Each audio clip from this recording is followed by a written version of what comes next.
สัตว์เลี้ยงคู่บุญทำไมคนที่มีบุญถึงมักจะมีแมวมาอยู่ด้วย กลิ่นศีลกลิ่นธรรมที่แมวสัมผัสได้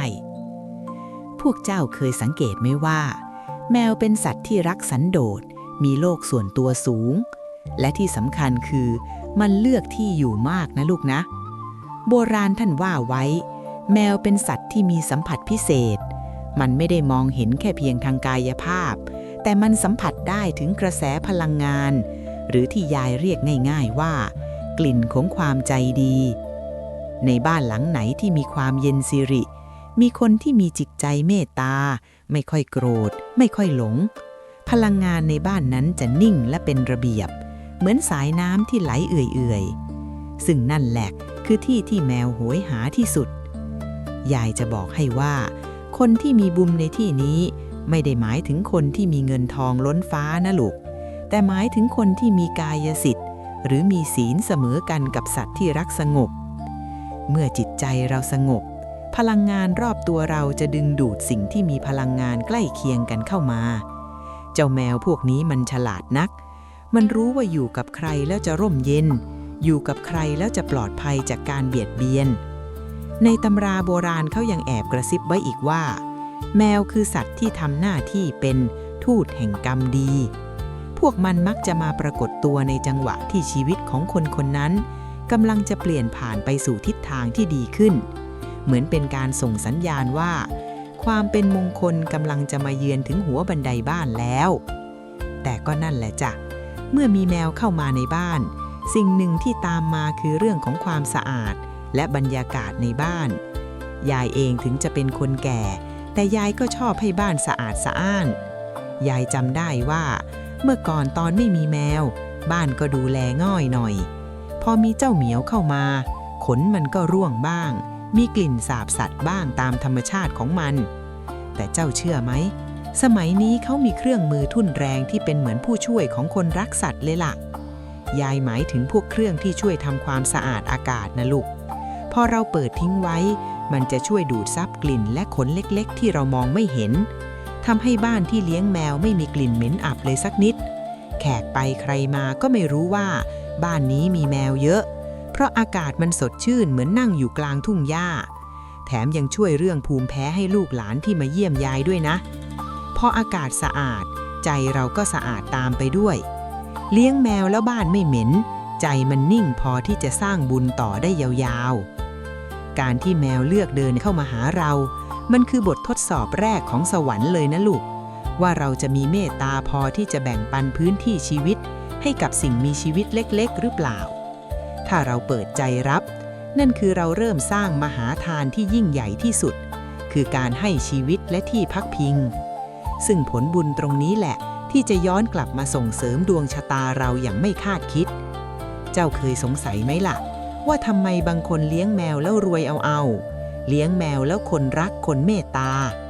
เรื่องนี้มันไม่ได้มีแค่ความน่ารักบังตาแต่มันมีแรงดึงดูดบางอย่างที่ลึกซึ้งกว่านั้นซึ่งยายจะค่อยๆคลี่คลายให้ฟังว่า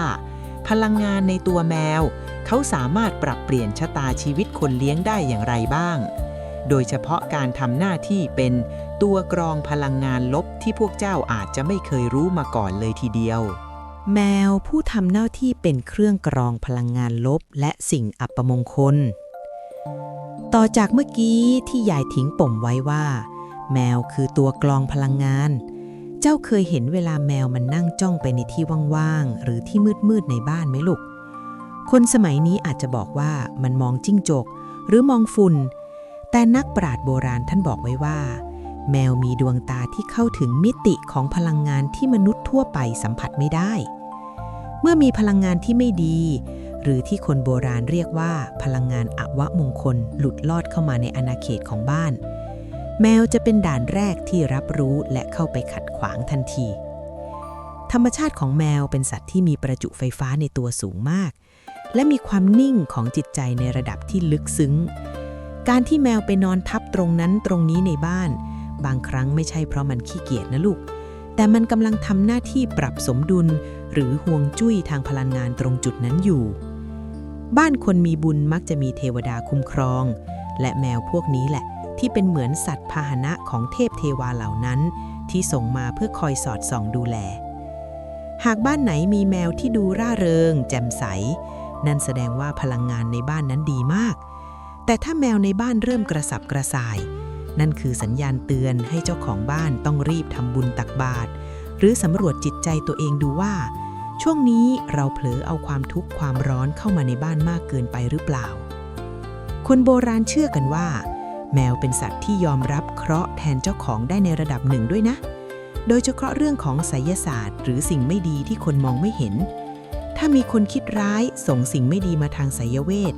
เจ้าแมวพวกนี้แหละจะเป็นกำแพงด่านแรกที่คอยรับแรงปะทะเอาไว้ก่อน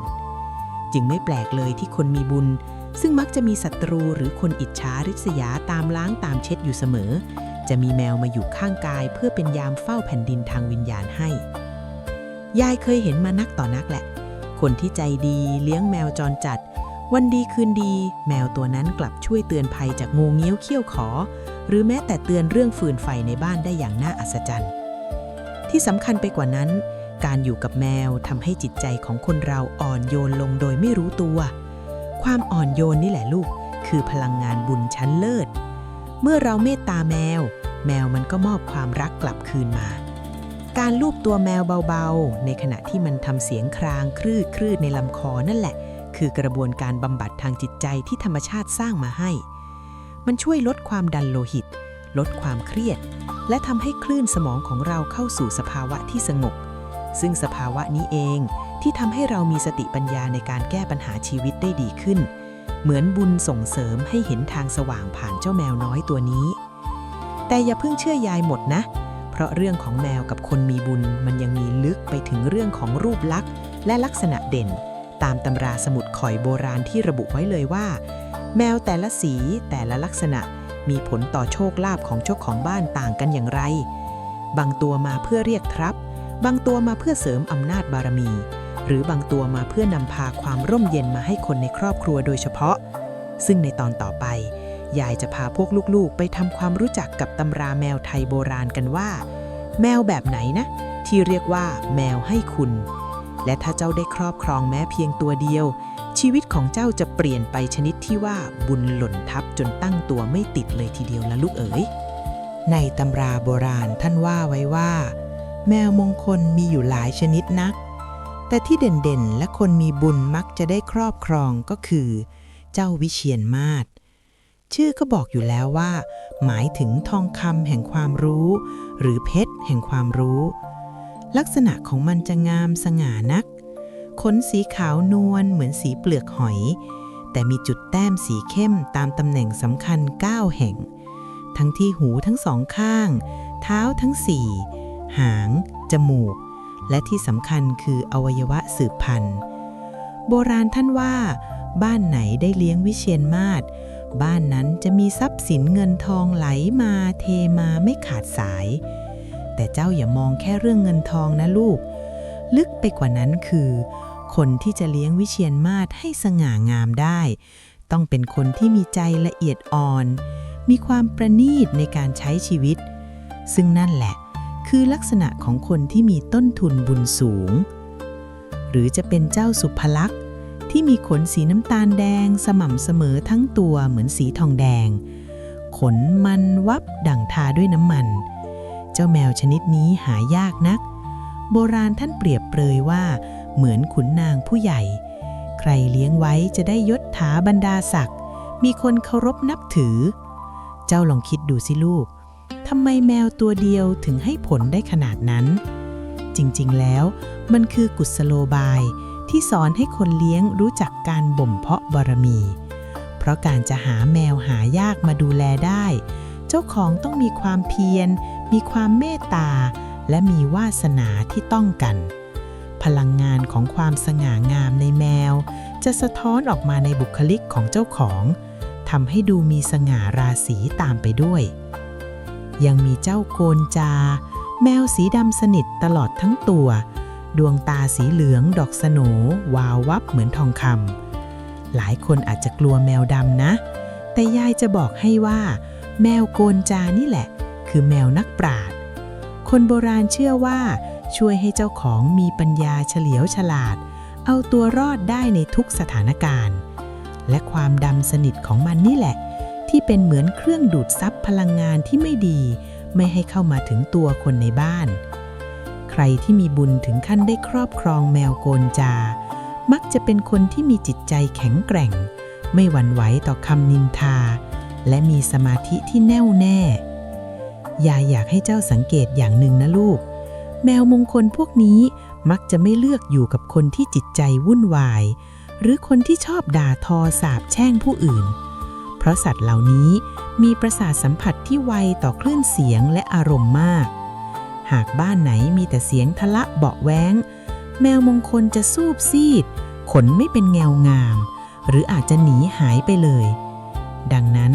การที่แมวลักษณะดีๆมาอยู่กับเราและเติบโตอย่างมีความสุขมันคือเครื่องยืนยันว่าบ้านของเจ้าคือที่สัปปายะหรือเป็นที่ที่เหมาะสมแก่การสร้างกุศลนั่นเองแต่เจ้าอย่าเพิ่งน้อยใจไปนะว่ายายจ๋าหนูเลี้ยงแมวจรธรรมดาไม่เห็นตรงตามตำราเลยยายจะบอกความลับให้อย่างหนึ่งความมงคลไม่ได้อยู่ที่สีขนเพียงอย่างเดียวนะแต่มันอยู่ที่กิริยาบุญของแมวด้วยแมวบางตัวอาจจะลายสลิดธรรมดาแต่ถ้ามันมีนิสัยนิ่งสงบชอบมานั่งข้างๆเวลาเราสวดมนต์หรือชอบมาคลอเคลียเวลาเราเครียดเพื่อปลอบโยนนั่นแหละคือแมวคู่บุญของจริงเพราะมันทำหน้าที่เป็นธรรมะเพื่อนใจให้กับเจ้าได้อย่างดีเยี่ยมการที่เราดูแลแมวเหล่านี้ให้ดีให้กินอิ่มนอนอุ่นมันไม่ใช่แค่การเลี้ยงสัตว์นะลูกแต่มันคือการฝึกพรหมวิหาร4ทั้งเมตตาการุณามุทิตาและอุเบกขาเมื่อเราให้ความรักโดยไม่หวังผลตอบแทนจิตใจเราจะขยายใหญ่ขึ้นพลังบุญที่เกิดจากการให้ที่บริสุทธิ์แบบนี้แหละที่จะไปดึงดูดโชคลาภและสิ่งดีๆเข้ามาหาเราเองโดยธรรมชาติเหมือนที่เขาว่ากันว่าเลี้ยงแมว1 ตัวเท่ากับได้ฝึกกรรมฐานไปในตัวด้วยแล้วเจ้าเคยสงสัยไหมล่ะว่าทำไมบางคนถึงมีความผูกพันกับแมวตัวหนึ่งมากเป็นพิเศษมากเสียจนเหมือนเคยอยู่ด้วยกันมานานแสนนานเรื่องนี้มันมีเงื่อนงำที่ลึกซึ้งกว่าเรื่องของสายพันธุ์หรือลักษณะภายนอกนะแต่มันคือเรื่องของสายใยข้ามภพข้ามชาติที่ยายจะค่อยๆ คลี่ออกมาให้เจ้าฟังในตอนถัดไปว่าด้วยเรื่องของบุพเพสันนิวาสระหว่างแมวกับคนทำไมเจ้าตัวนี้ถึงต้องมาเจอเจ้าในวันที่เจ้าอ่อนแอที่สุดและมันทำหน้าที่อะไรในวงจรชีวิตของเจ้ากันแน่บุพเพสันนิวาส4 ขาเมื่อแมวกลับมาทวงสัญญาหรือมาเพื่อทดแทนคุณนั่งพักกินน้ำกินท่าก่อนลูกเอ้ยเรื่องที่ยายจะเล่าต่อไปนี้มันค่อนข้างจะลึกซึ้งและกินใจคนรักแมวอยู่ไม่น้อยเจ้าเคยรู้สึกไหมว่าแมวบางตัวที่เจ้าเลี้ยงอยู่ตอนนี้มันดูเหมือนจะเข้าใจภาษาคนหรือบางทีเวลามองตาบ้านมันเจ้ากลับรู้สึกโหยหาหรือคุ้นเคยอย่างประหลาดเหมือนเคยเห็นดวงตาคู่นี้ที่ไหนสักแห่งในความทรงจำที่เลือนรางในทางธรรมท่านว่าไว้ว่าไม่มีสิ่งใดในโลกที่บังเอิญหรอกลูกการที่แมวตัวหนึ่งจะเดินเข้ามาในชีวิตเรามันมีเหตุปัจจัยหนุนนำมาตั้งแต่อดีตชาติโบราณท่านเรียกว่าแมวให้คุณที่เกิดจากการที่มันเคยเป็นบริวารหรือเคยเป็นญาติมิตรของเราในปางก่อนแต่ด้วยกงล้อแห่งกรรมที่หมุนเวียนไปทำให้มันมาอยู่ในร่างของสัตว์เดรัจฉานเพื่อมาทำหน้าที่บางอย่างให้ลุล่วงบางตัวมาเพื่อทดแทนคุณเจ้าอาจจะเคยช่วยชีวิตมันไว้ในอดีตก็ได้หรือเคยให้อาหารแมวจรตัวหนึ่งด้วยใจที่บริสุทธิ์แรงกตัญญูของสัตว์นั้นยิ่งใหญ่นักเมื่อมันได้กลับมาเกิดใหม่ในจังหวะที่เจ้ากำลังลำบากหรือกำลังต้องการกำลังใจมันจะถูกแรงบุญดึงดูดให้มาหาเจ้าเพื่อมาเป็นเพื่อนคู่คิดมาเป็นผู้เฝ้าบ้านหรือแม้แต่มาเพื่อขวางเคราะห์ให้เจ้าโดยที่เจ้าไม่รู้ตัวยายเคยเห็นมาแล้วนะลูกบ้านหนึ่งกำลังจะมีเคราะห์หนัก เจ้าของบ้านเครียดจนแทบจะถอดใจแต่เจ้าแมวที่เลี้ยงไว้กลับมาทำตัวตลกมาอ้อนมาชวนเล่นจนเจ้าของเริ่มยิ้มได้พอใจสงบสติก็มาปัญหาก็เลยคลี่คลายไปได้นี่แหละคือการส่งบุญผ่านแมวที่เทวดาท่านจัดสรรมาให้หรือบางทีแมวบางตัวยอมเจ็บป่วยแทนเจ้าของเพื่อรับเอาพลังงานลบหรือวิบากกรรมบางอย่างไปไว้ที่ตัวมันเองเรื่องแบบนี้คนไม่เชื่อก็หาว่างมงายนะลูกแต่สำหรับคนที่สัมผัสได้ด้วยใจจะรู้เลยว่ามันมีสายใยบางอย่างที่สื่อสารกันได้จริงๆอีกแง่หนึ่งแมวบางตัวมาเพื่อทวงสัญญาหรือมาเพื่อฝึกความอดทนให้เราเจ้าเหมียวบางตัวอาจจะดื้อรั้นทำลายข้าวของหรือทำให้เราปวดหัวไม่เว้นแต่ละวันแต่นั่นแหละคือบทเรียนธรรมะที่ส่งมาให้เจ้าฝึกจิตใจหากเจ้าสามารถเมตตามันได้ในวันที่มันทำตัวไม่น่ารักนั่นคือเจ้าได้ข้ามพ้นกิเลสในใจตัวเองไปอีกขั้นหนึ่งแล้วนะลูกการเลี้ยงแมวที่ดื้อรั้นให้เชื่องได้ด้วยความรักคือการบำเพ็ญตบะบารมีที่ยิ่งใหญ่กว่าการนั่งหลับตาภาวนาซะอีกนะลูกเจ้าลองสังเกตดูสิคนที่มีบุญจริงๆมักจะมีความถ่อมตัวและความเมตตาที่แผ่ออกมาสู่สัตว์เล็กสัตว์น้อยแมวเป็นสัตว์ที่รับรู้ถึงพลังงานของความบริสุทธิ์ได้ดีที่สุดถ้าใจเจ้าบริสุทธิ์แมวจะยอมสยบให้เจ้าอย่างสิ้นเชิงมันจะมานอนทับอกนอนข้างหมอนเหมือนจะคอยปกป้องวิญญาณของเจ้าในยามหลับไหลซึ่งในช่วงเวลาที่มนุษย์เราหลับนี่แหละคือช่วงที่จิตใจเปราะบางที่สุดแมวคู่บุญจะทำหน้าที่เป็นยามทิพย์คอยปัดเป่าสิ่งไม่ดีที่จะเข้ามาพ้องผ่านที่สำคัญนะลูกการที่แมวมาอยู่กับคนมีบุญมันคือการเชื่อมต่อระหว่างโลกของมนุษย์และธรรมชาติแมวเป็นสัตว์ที่กึ่งป่ากึ่งบ้านมันนำเอาความสงบแบบป่าเข้ามาสู่บ้านที่วุ่นวายเมื่อเจ้าได้อยู่ใกล้แมวเจ้าจะซึมซับเอาความรักสันโดษและความพอใจในสิ่งที่มีซึ่งเป็นหัวใจสำคัญของความสุขในทางพุทธศาสนาคนที่มีบุญจึงมักจะมีแมวเป็นครูผู้สอนให้รู้จักคำว่าพอและสุขอยู่กับปัจจุบัน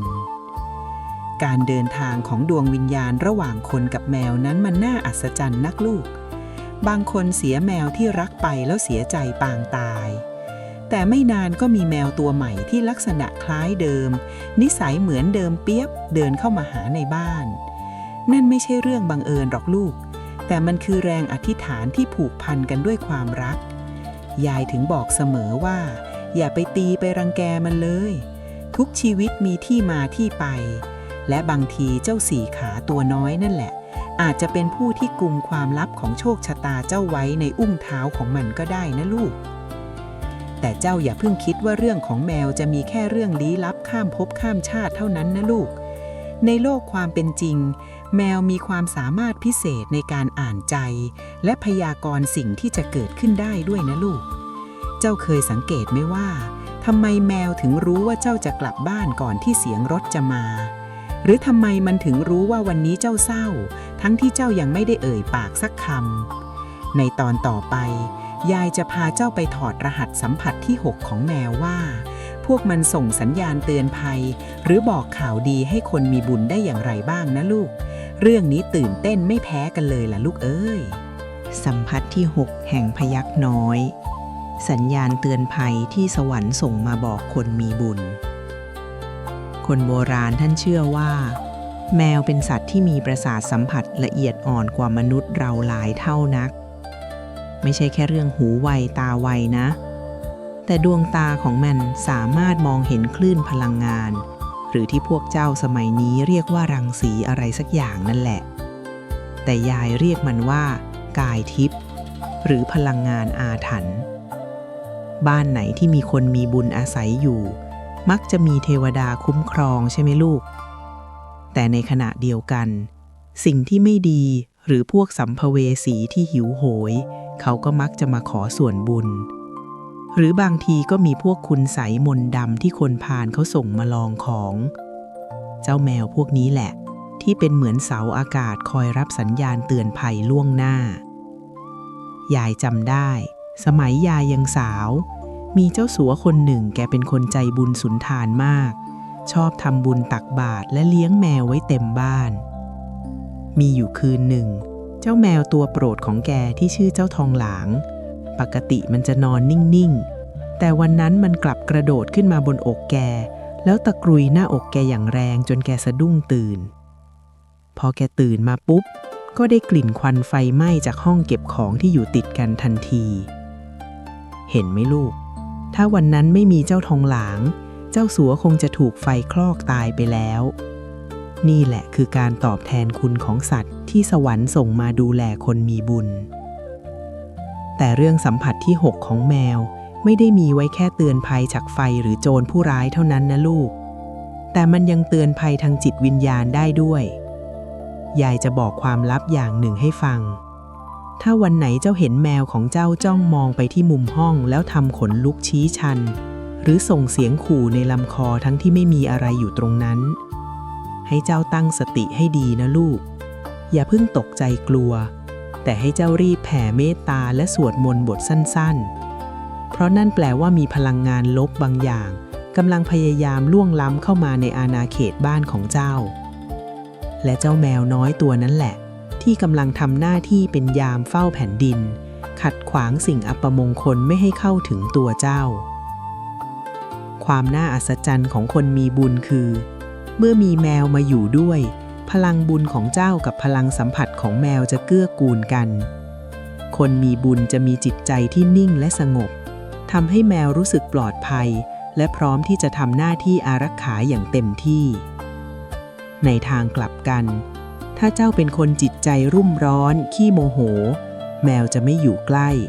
และมันจะเสียสัญชาตญาณในการเตือนภัยไปเพราะมันต้องเอาตัวรอดจากอารมณ์ของเจ้าก่อนดังนั้นการที่แมวแสดงสัมผัสพิเศษให้เจ้าเห็นบ่อยๆนั่นคือคำชมจากฟ้าว่าเจ้าคือผู้ที่คู่ควรแก่การปกป้องนอกจากเรื่องการเตือนภัยแล้วแมวยังสามารถบอกเหตุล่วงหน้าเกี่ยวกับโชคลาภได้ด้วยนะลูกนะเจ้าเคยเห็นแมวมานอนกลิ้งเกลือกหน้าประตูบ้านในทิศทางที่แปลกไปจากเดิมไหมหรืออยู่ดีๆมันก็คาบใบไม้หรือสิ่งของบางอย่างมาวางไว้แทบเท้าเจ้าอย่างเป็นระเบียบโบราณท่านว่านั่นคือการเรียกเงินเรียกทองแมวมันสัมผัสได้ว่ากระแสพลังงานแห่งโชคลาภกำลังจะไหลเข้ามาในบ้านหลังนี้มันเลยทำท่าทางที่เป็นมงคลเพื่อเป็นการเปิดทางให้บุญกุศลเหล่านั้นไหลเข้ามาได้สะดวกขึ้นแต่ลูกหลานเอ๋ยการที่แมวจะทำหน้าที่เหล่านี้ได้ดีร่างกายของมันต้องสะอาดและแข็งแรงด้วยนะลูกยายสังเกตมานานแล้วบ้านไหนที่ปล่อยให้แมวสกปรกมอมแมมมีกลิ่นเหม็นอับพลังงานมงคลจะถดถอยลงยายถึงชอบขัดถูบ้านให้สะอาดอยู่เสมอ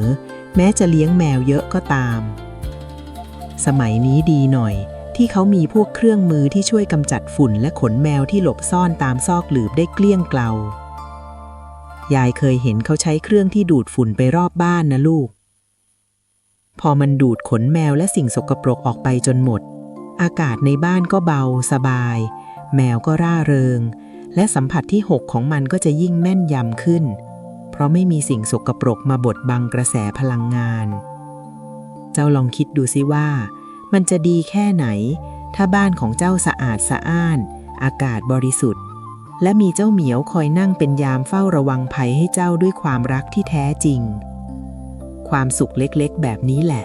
ที่เป็นเครื่องหล่อเลี้ยงใจคนมีบุญให้มีกำลังใจในการสร้างความดีต่อไปแล้วเจ้าเคยสงสัยไหมล่ะว่านอกจากสัมผัสที่ 6แล้วเสียงครางเบาๆในลำคอของแมวที่พวกเจ้าชอบฟังกันนักกันหนาน่ะมันมีความลับทางการเยียวยาซ่อนอยู่อย่างไรบ้างในตอนต่อไปยายจะพาเจ้าไปรู้จักกับมนต์ขลังแห่งเสียงครางที่สามารถบำบัดโรคและเปิดประตูใจให้พบกับความสงบอย่างที่ไม่เคยมีมาก่อนมนต์ขลังแห่งการสั่นสะเทือนเสียงครางบำบัดและพลังการเยียวยาจิตวิญญาณ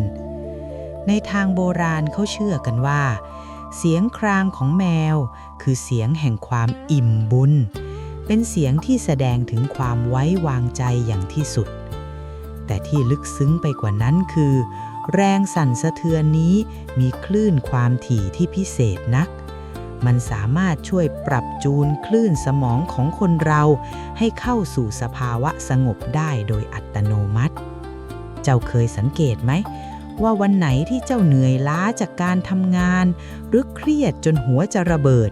พอได้มานั่งนิ่งๆรูปตัวแมวแล้วฟังเสียงครางของมันสักพักความเครียดเหล่านั้นมันจะค่อยๆจางหายไปเหมือนปลิดทิ้งนั่นไม่ใช่แค่ความรู้สึกไปเองนะลูกแต่มันคือการบำบัดทางจิตวิญญาณจริงๆคนมีบุญมักจะมีรอยร้าวในใจจากการแบกรับภาระหรือความรับผิดชอบต่อผู้อื่นมากเกินไปเสียงครางของแมวจะเข้าไปช่วยอุดรอยร้าวเหล่านั้นแรงสั่นสะเทือนเล็กๆจะช่วยกระตุ้นการไหลเวียนของโลหิตและทำให้กล้ามเนื้อผ่อนคลายยายถึงบอกเสมอว่าใครที่เลี้ยงแมวแล้วดูแลมันด้วยความรักมักจะมีอายุยืนยาวและมีสุขภาพจิตที่ดีกว่าคนทั่วไปเพราะเรามีเครื่องบำบัดส่วนตัวที่คอยเยียวยาเราตลอด24 ชั่วโมงนอกจากจะเยียวยาร่างกายแล้วพลังการสั่นสะเทือนนี้ยังช่วยชำระล้างพลังงานลบที่เกาะกินอยู่ในใจเราด้วยลูกหลานเอ๋ยในแต่ละวันเราไปเจอกับผู้คนมากมายบางคนปากปราศัยแต่ใจเชื่อเฉือนบางคนก็เอาความทุกข์มาสาดใส่เราพลังงานไม่ดีเหล่านี้มันจะเกาะติดกลับมาบ้านด้วยแต่พอเจ้าได้คลุกคลีกับแมวที่บ้านเจ้าแมวจะทำหน้าที่เหมือนเครื่องฟอกพลังงานมันจะดูดซับเอาความขุ่นมัวเหล่านั้นไปแล้วสลายทิ้งด้วยพลังแห่งความบริสุทธิ์ของมันเองมีเรื่องเล่าในวัดป่าแห่งหนึ่งหลวงตาแกเลี้ยงแมวไว้ตัวหนึ่งชื่อเจ้าบุญรอดทุกครั้งที่มีคนที่มีความทุกข์หนักๆมาหาหลวงตาเจ้าบุญรอดจะชอบเดินไปนอนทับบนหน้าตักของคนคนนั้นแล้วครางเสียงดังมากหลวงตาแกบอกว่าเจ้าบุญรอดมันกำลังช่วยดูดพิษในใจของโยมคนนั้นออกมานี่แหละลูกคือบารมีของสัตว์เลี้ยงคู่บุญที่มันทำหน้าที่โดยที่เราไม่ทันสังเกตเห็นความเมตตาที่เรามีให้แมวจึงย้อนกลับมาเป็นพลังเยียวยาเราแบบมหาศาลแต่สิ่งสำคัญที่ยายอยากให้เจ้าจำไว้คือการที่แมวจะส่งพลังบำบัดได้ดีบ้านนั้นต้องมีความร่มเย็นเป็นพื้นฐานบ้านที่ร่มเย็นไม่ใช่บ้านที่ติดเครื่องปรับอากาศจนเย็นเจี๊ยบนะลูกแต่เป็นบ้านที่มีความสะอาดมีระเบียบและไม่มีกลิ่นอันไม่พึงประสงค์รบกวนจมูกแมวเจ้าต้องเข้าใจว่าแมวเป็นสัตว์ที่รักความสะอาดที่สุดนะถ้าที่นอนมันเหม็นหรือในบ้านมีกลิ่นอับของขนแมวที่หมักหมมมันจะเครียดและเมื่อมันเครียดมันก็จะไม่ครางไม่ส่งพลังบำบัดให้เรายายเห็นลูกหลานสมัยนี้มีตัวช่วยดีๆเยอะนะ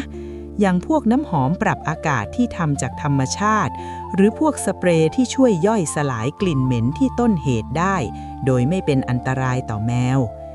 ยายว่ามันสำคัญนะลูกเพราะพออากาศในบ้านสะอาดกลิ่นหอมจางๆเหมือนกลิ่นดอกไม้ป่าหรือกลิ่นไม้กฤษณามันจะช่วยเสริมให้ทั้งแมวและคนเลี้ยงมีจิตใจที่สงบขึ้นด้วยเมื่อกายสะอาดใจสะอาดพลังแห่งการบำบัดจากเสียงครางของแมวก็จะยิ่งส่งผลแรงกล้าขึ้นเป็นทวีคูณความสัมพันธ์ระหว่างคนมีบุญกับแมวจึงไม่ใช่แค่การให้ข้าวให้อาหารนะลูกแต่มันคือการแลกเปลี่ยนพลังงานแห่งความรักและการเยียวยาเมื่อเจ้าให้พื้นที่ที่ปลอดภัยและสะอาดสะอ้านแก่แมว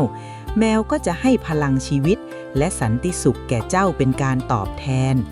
เป็นวัฏจักรแห่งบุญที่สวยงามยิ่งนักแต่อย่าคิดว่าแมวจะอยู่กับเราแค่นี้นะลูกเพราะในตำราโบราณยังกล่าวถึงแมวที่มีลักษณะพิเศษอีกอย่างหนึ่งที่หายากยิ่งนักคือแมวที่นำพามาความร่ำรวยมาโดยเฉพาะซึ่งความร่ำรวยที่ว่านี้ไม่ได้หมายถึงแค่เงินทองนะแต่หมายถึงอะไรนั้นยายจะเล่าให้ฟังในตอนต่อไป ถึงความลับของแมวเรียกทรัพย์ที่คนโบราณหวงแหนนักหนา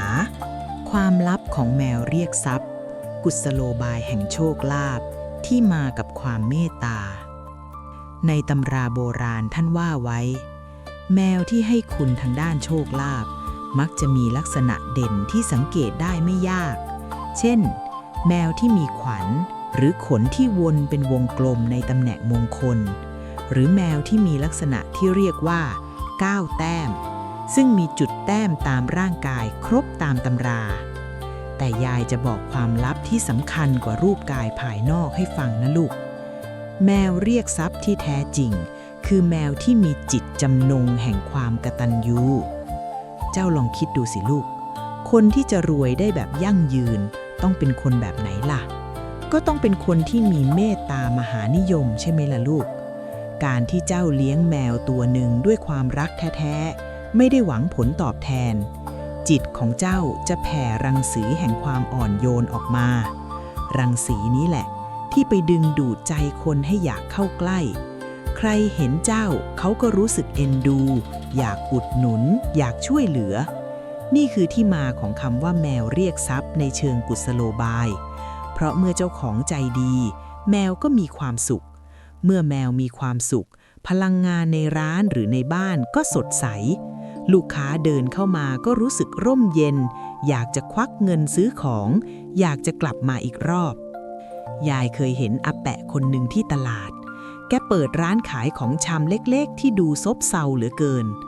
วันหนึ่งแกเก็บแมวลายสลิดผอมแห้งตัวหนึ่งมาเลี้ยงแกเรียกมันว่าเจ้านำโชคแกดูแลมันเหมือนลูกเลยนะลูกเอ๋ยมีข้าวกินข้าวมีปลากินปลาเจ้าเชื่อไหมไม่นานนักร้านที่เคยเงียบเหงากลับกลายเป็นร้านที่มีคนรุมล้อมทั้งที่แกก็ขายของเหมือนเดิมแต่คนเขาบอกว่าเห็นอาแปะลูบหัวแมวแล้วมันดูน่ารักดีดูเป็นคนใจดีเลยอยากมาซื้อของด้วยนี่แหละลูกพลังบุญที่แมวช่วยส่งเสริมให้คนเห็นความดีในตัวเราแต่ถ้ามองในมุมของความเชื่อทางจิตวิญญาณแมวเรียกทรัพย์มักจะเป็นสัตว์ที่มีบารมีเก่าเขาเลือกมาอยู่กับเจ้าของที่มีศีลเสมอกันเพื่อช่วยเปิดทางน้ำแห่งโชคลาภที่เคยติดขัดบางครั้งกรรมเก่าเราอาจจะบังไว้ทำให้ทำมาหากินไม่ขึ้นแต่พอมีสัตว์คู่บุญตัวนี้เข้ามาเขาจะช่วยไปข่วนหรือไปทลายกำแพงกรรมเหล่านั้นด้วยแรงแห่งความกตัญญูที่เขามีต่อเราทุกครั้งที่เจ้าให้ทานแมว1 มื้อนั่นคือการสร้างมหาทานที่สะสมไปเรื่อยๆจนกลายเป็นโภคทรัพย์ที่ยิ่งใหญ่และเจ้าอย่าลืมนะลูกการจะให้โชคลาภไหลเข้ามาไม่ขาดสายบ้านของเจ้าต้องเป็นที่พำนักของนางกวัก4 ขาที่สะอาดสะอ้านด้วยนะยายเคยบอกแล้วว่าแมวรักความสะอาดถ้าบ้านเจ้าเต็มไปด้วยกองขยะหรือกลิ่นเหม็นแมวจะรู้สึกอึดอัดพลังการเรียกทรัพย์จะกลายเป็นพลังการผลักทรัพย์ทันทียายสังเกตว่าสมัยนี้เขามีพวกทรายแมวที่เก็บกลิ่นได้ดีเยี่ยมหรือที่นอนแมวที่ทำจากวัสดุระบายอากาศได้ดีมาก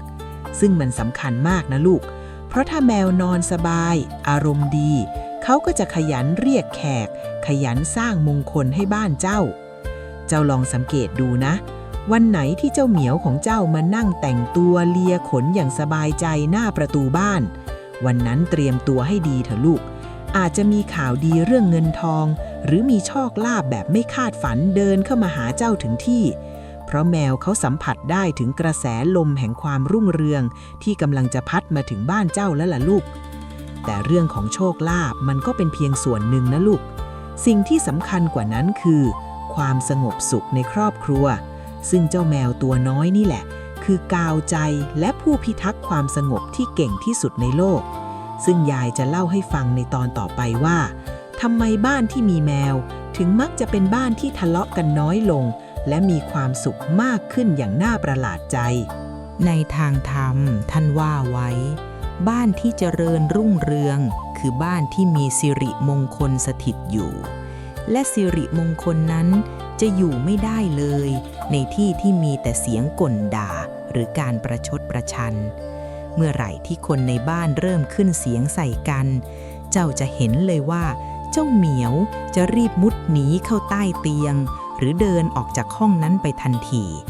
นั่นคือสัญญาณเตือนนะลูกว่าสิริมงคลกำลังจะเคลื่อนตัวออกไปแล้ว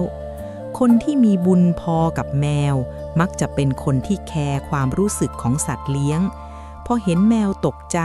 หรือหวาดกลัวเพราะตัวเองระเบิดอารมณ์เขาก็จะเริ่มได้สติแล้วลดเสียงลงพยายามปรับอารมณ์ให้นิ่งเพื่อให้เพื่อนน้อยกลับมาหายายเรียกแมวว่าเป็นผู้ถือขวัญบ้านลูกเอ๋ยในสมัยโบราณคำว่าขวัญสำคัญมากนะบ้านไหนขวัญกระเจิงบ้านนั้นก็มีแต่เรื่องวุ่นวายแมวเป็นสัตว์ที่มีความนิ่งมีความสงบในจิตใจสูงมากการที่มันนอนมองเราด้วยสายตาที่เปี่ยมไปด้วยความไว้วางใจมันส่งพลังงานความรักออกมาขัดเกลาจิตใจที่หยาบกระด้างของเราให้เวินโรลงยายหมายถึงให้อ่อนโยนลงนะลูกมีเรื่องจริงที่เกิดขึ้นกับหลานยายคนหนึ่งมันกับแฟนทะเลาะกันบ่อยเหลือเกินกะจะเลิกกันอยู่แล้วเชียวแต่วันหนึ่งมีแมวหลงทางมาที่หน้าบ้านมันทั้งคู่ก็เลยตกลงกันว่าจะช่วยกันเลี้ยงไว้ก่อนเพื่อหาบ้านใหม่ให้มันเจ้าเชื่อไหมจากที่เคยปะทะคารมกันรุนแรงพอมีเจ้าแมวตัวนี้เข้ามาขั้นกลางทั้งสองคนต้องมาช่วยกันคิดว่าจะให้มันกินอะไรจะพาไปหาหมอยังไงเวลาจะทะเลาะกันเสียงดังแมวมันก็จะไปนั่งจ้องหน้าเหมือนจะถามว่าพวกเจ้าจะเสียงดังกันทำไมสุดท้ายความโกรธก็กลายเป็นความเอ็นดูแมวและลามไปถึงการคืนดีกันในที่สุด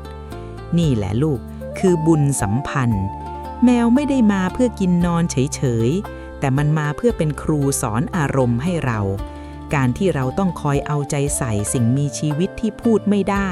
มันทำให้เราต้องฝึกการสังเกตฝึกความอดทนและฝึกการให้โดยไม่หวังผลซึ่งสิ่งเหล่านี้แหละคือรากฐานของครอบครัวที่มีความสุข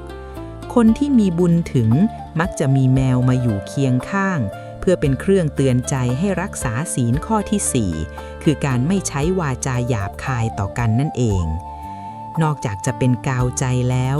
แมวยังช่วยป้องกันพลังงานลบจากภายนอกไม่ให้เข้ามารบกวนความสงบในบ้านด้วยนะลูกนะเวลาเรากลับมาจากทำงานเหนื่อยแบกเอาความเครียดความขี้เกียจหรือความหงุดหงิดกลับมาบ้านพอเปิดประตูมาเจอเจ้าเหมียวเดินมานวดที่ขาหรือส่งเสียงเรียกเบาๆพลังงานลบเหล่านั้นจะถูกหักเหออกไปทันทีเพราะจิตใจเราจะไปโฟกัสที่ความรักและความผูกพันที่มีต่อแมวแทนสภาพจิตใจเราจะเปลี่ยนจากรบเป็นรักภายในเวลาไม่กี่นาทีเพื่อให้บ้านเป็นสวรรค์ทั้งคนและแมวยายมักจะสอนลูกหลานเสมอว่า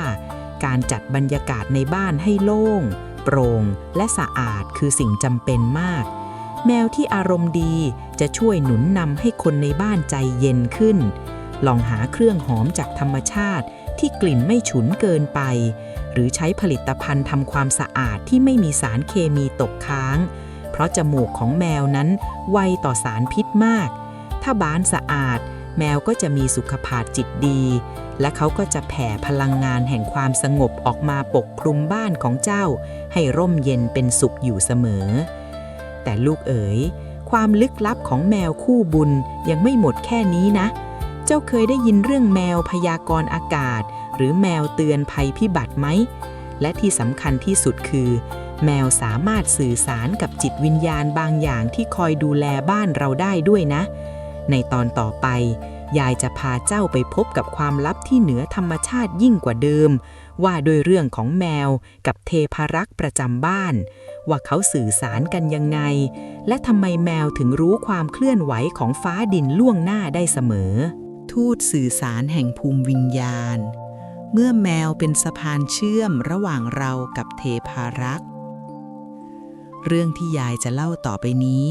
มันอาจจะฟังดูเหมือนนิทานแต่มันคือเรื่องจริงที่คนโบราณเขาถือกันนักหนาเจ้าเคยเห็นแมวของเจ้าเดินเข้าไปในห้องพระแล้วนั่งนิ่งสงบเหมือนกำลังพนมมือไหว้พระไปกับเราไหม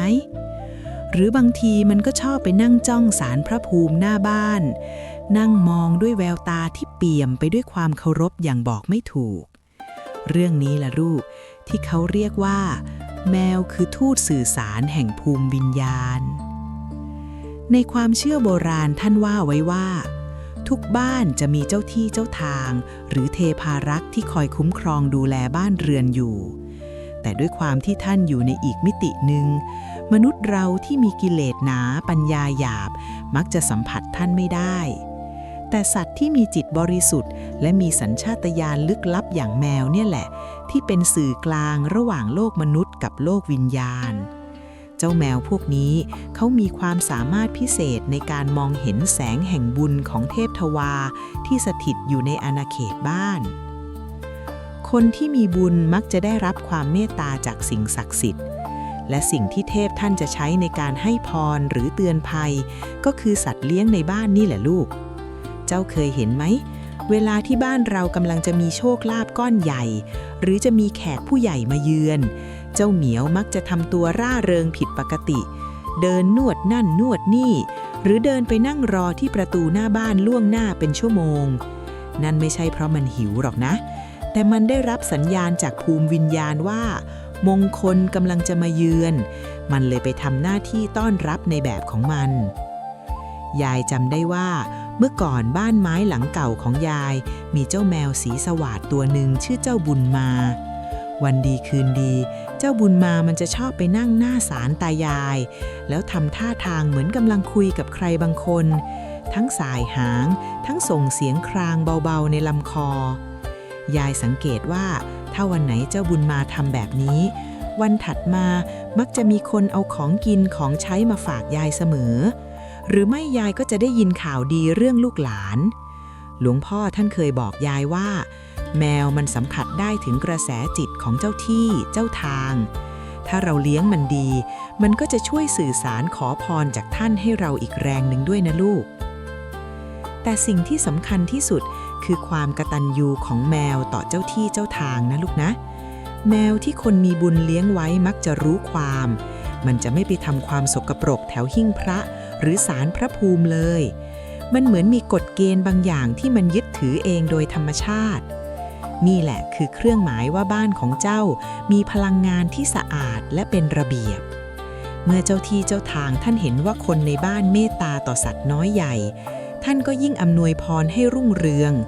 เพราะความเมตตาต่อแมวหนึ่งตัวนั้นมีอานิสงส์ถึงขั้นที่เทวดาต้องร่วมอนุโมทนาการที่แมวเลือกมาอยู่กับคนมีบุญจึงเป็นการสร้างเครือข่ายแห่งความเป็นมงคลขึ้นในบ้านพลังงานจากตัวเจ้าส่งผ่านไปยังแมว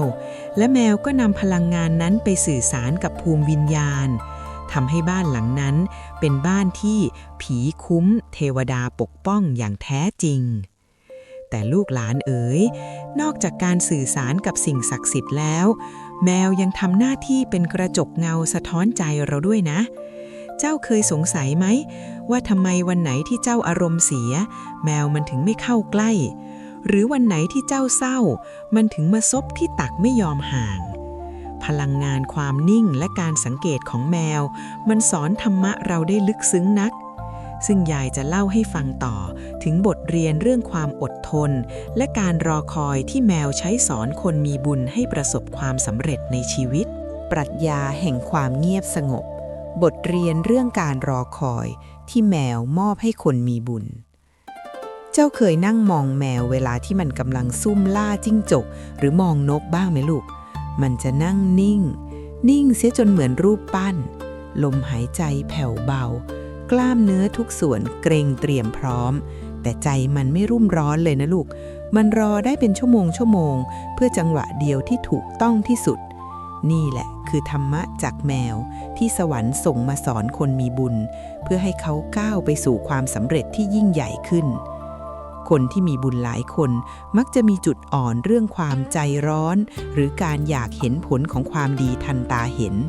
แต่เจ้าเหมียวสี่ขานี่แหละคือครูผู้ยิ่งใหญ่ที่สอนเรื่องขันติบารมีหรือความอดทนอดกลั้นแมวสอนให้เราคอยสังเกตมากกว่าพูด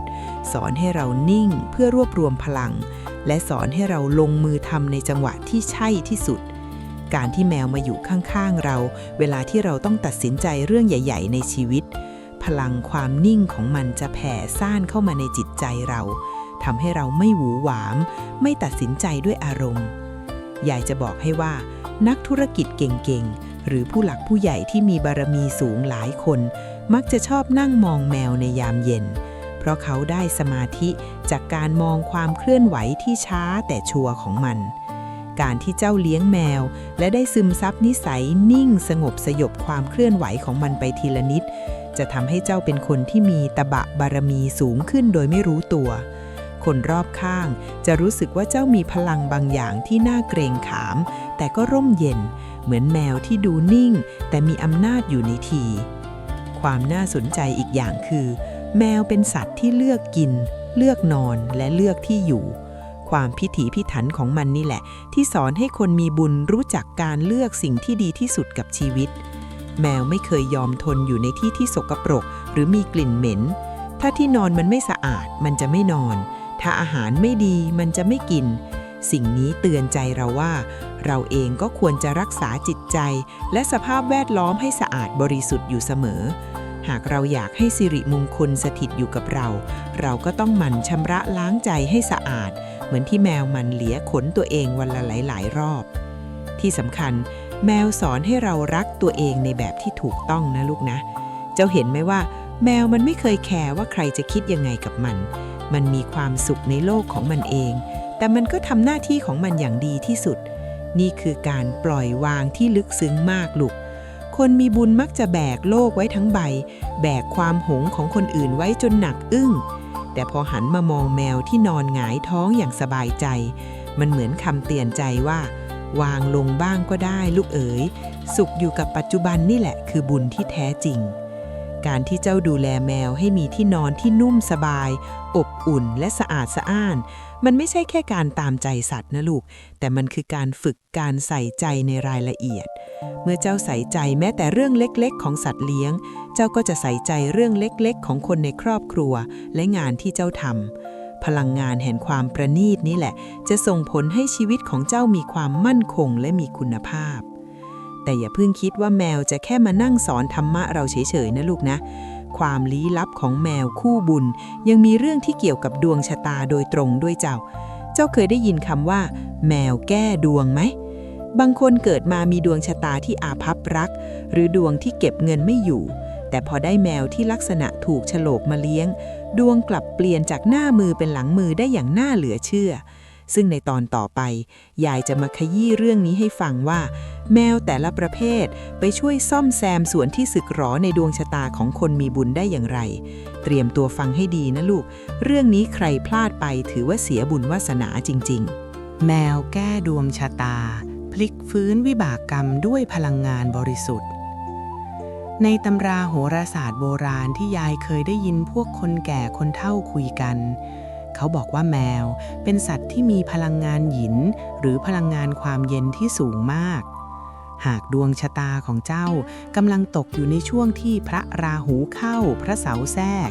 จิตใจจะรุ่มร้อนทำอะไรก็ติดขัดเหมือนเดินลุยโคลน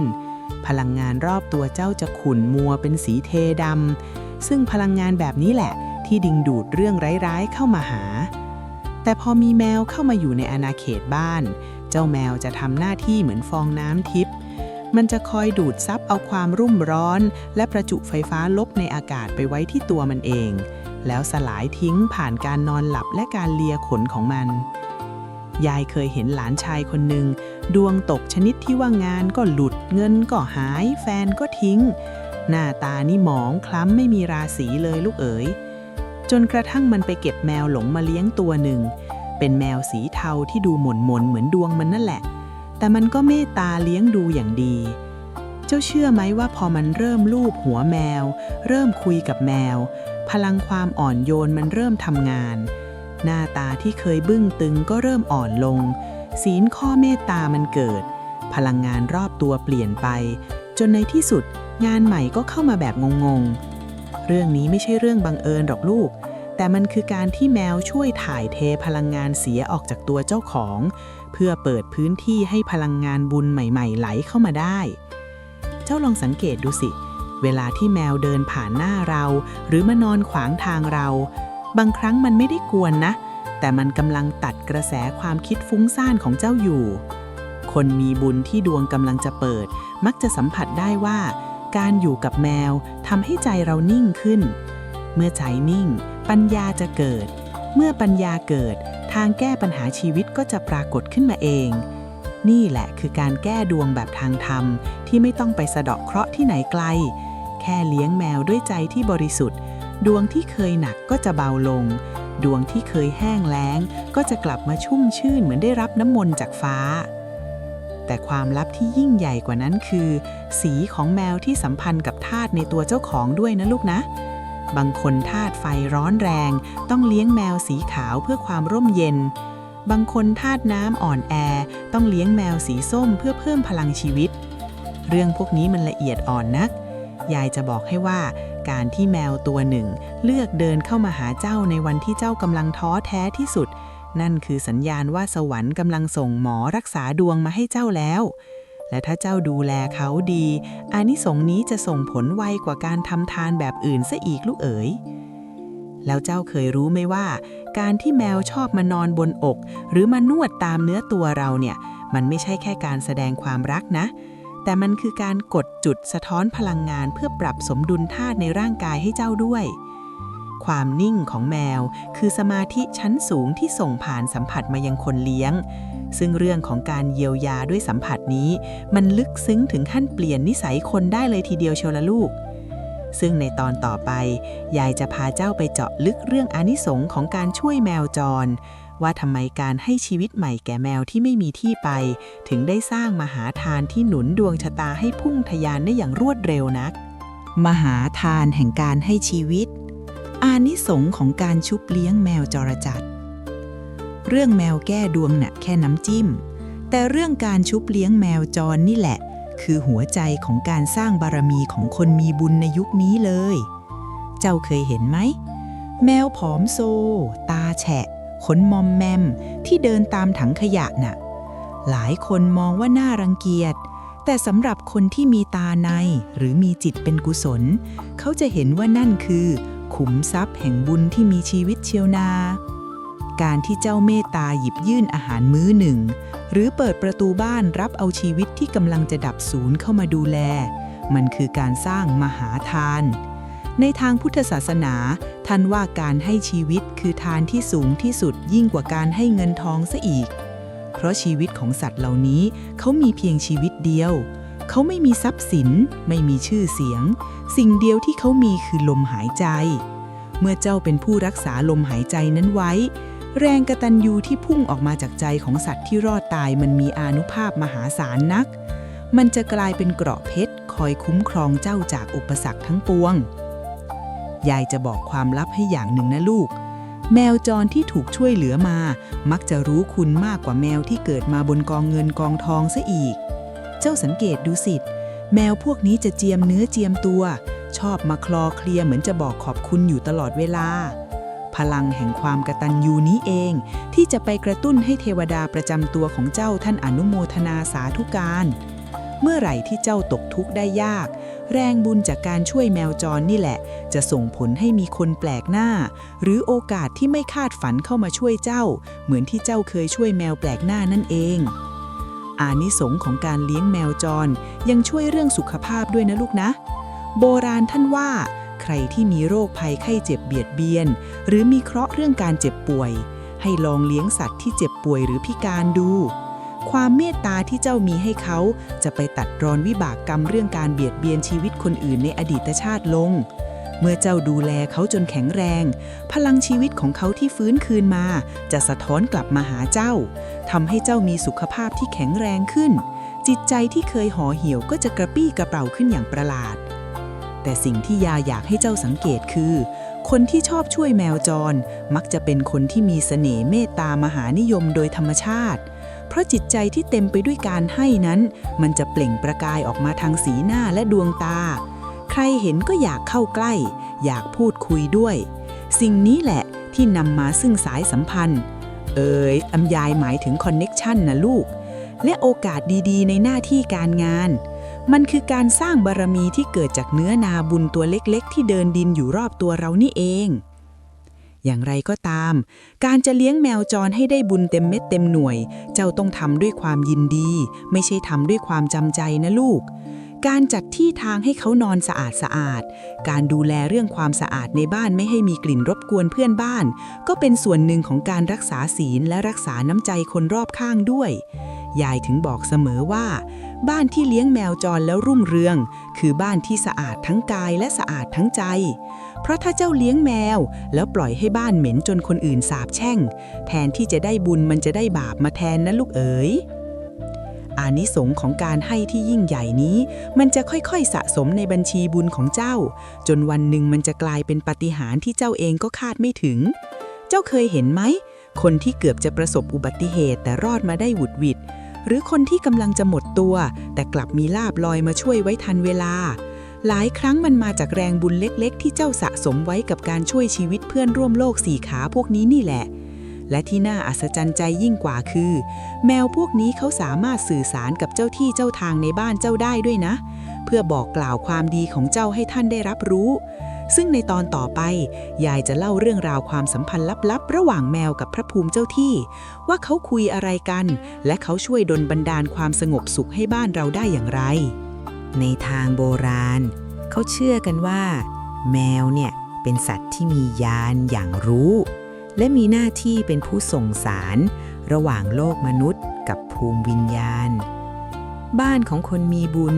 มักจะมีพลังงานที่สว่างไสวร่มเย็นซึ่งพลังงานนี้แหละลูกที่ดึงดูดทั้งแมวและเทวดาอารักษ์ให้มาสถิตอยู่เมื่อเจ้าทำความดีไม่ว่าจะเป็นการตักบาตรตอนเช้าการสวดมนต์ก่อนนอนหรือแม้แต่การแบ่งปันอาหารให้หมาแมวจรข้างถนนพลังแห่งบุญนั้น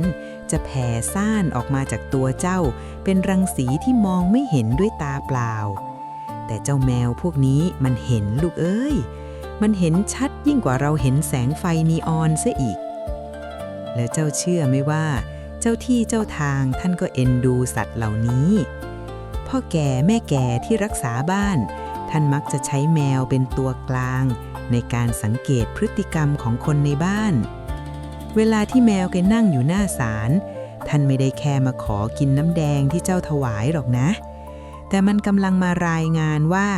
วันนี้เจ้าของบ้านใจคอเป็นยังไงทำความดีอะไรมาบ้างหรือมีเรื่องทุกข์ร้อนอะไรในใจหรือเปล่าแมวที่กตัญญูจะช่วยสื่อสารขอความเมตตาจากท่านให้ท่านช่วยปัดเป่าอุปสรรคหรือช่วยดลบันดาลโชคลาภให้เจ้าของที่ดูแลมันอย่างดียายจะเล่าเรื่องจริงให้ฟังเรื่องหนึ่งมีบ้านหนึ่งเลี้ยงแมว3 สีไว้ตัวหนึ่งชื่อเจ้าถุงเงินเจ้าของบ้านเป็นคนดีมากแต่เป็นคนพูดน้อยไม่ค่อยชอบบอกใครว่าตัวเองไปทำบุญที่ไหนมาบ้างวันหนึ่งเจ้าของบ้านมีเคราะห์หนักกำลังจะถูกฟ้องร้องเรื่องที่ดินที่ตัวเองไม่ได้ทำผิดคืนนั้นเขานอนกังวลใจมากแต่เขาก็เห็นเจ้าถุงเงินไปนั่งสวดมนต์ในแบบของมันนะลูกนะอยู่หน้าหิ้งพระจนเกือบเช้าพอวันรุ่งขึ้นเรื่องที่ดินที่ดูเหมือนจะตันกลับมีทางออกอย่างอัศจรรย์มีพยานบุคคลโผล่มาช่วยแบบที่ไม่มีใครคาดคิดหลวงพ่อที่เขานับถือบอกว่าเจ้าที่ท่านช่วยเพราะแมวในบ้านไปบอกท่านว่าเจ้าของบ้านนี้เป็นคนมีศีลบริสุทธิ์เห็นไหมลูกการที่เจ้าเมตตาต่อแมวมันไม่ใช่แค่เรื่องของสัตว์กับคนแต่มันคือการสร้างพันธมิตรทางจิตวิญญาณภายในบ้านคนที่มีบุญถึงมักจะมีแมวมาอยู่ด้วยเพื่อให้แมวทำหน้าที่เป็นพยานในความดีของเขาเมื่อแมวมีความสุขมันจะแผ่พลังงานแห่งความอิ่มเอมออกมาพลังนี้จะไปหล่อเลี้ยงใจเจ้าที่เจ้าทางให้ท่านมีความสุขไปด้วยเมื่อท่านมีความสุขท่านก็อยากจะประทานพรให้คนในบ้านร่มเย็นเป็นสุขสืบไปดังนั้น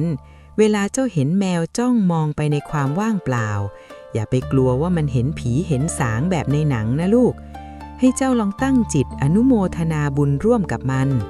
บอกมันเบาๆว่าฝากบอกเจ้าที่ท่านด้วยนะว่าข้าพเจ้าจะตั้งมั่นในความดี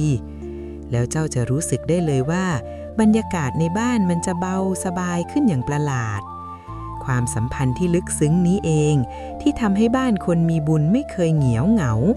เพราะมันมีความเคลื่อนไหวทางพลังงานที่เกื้อกูลกันอยู่ตลอดเวลาแต่ลูกเอ้ยนอกจากการสื่อสารกับเทพเทวาแล้วแมวยังทำหน้าที่สำคัญอีกอย่างคือการเป็นกระจกเงาสะท้อนใจของเจ้าเองด้วยนะเจ้าอยากรู้ไหมว่าถ้าเจ้าอยากรู้ว่าตอนนี้บุญของเจ้ากำลังเพิ่มหรือลดให้ดูที่กิริยาของแมวในตอนตัดไป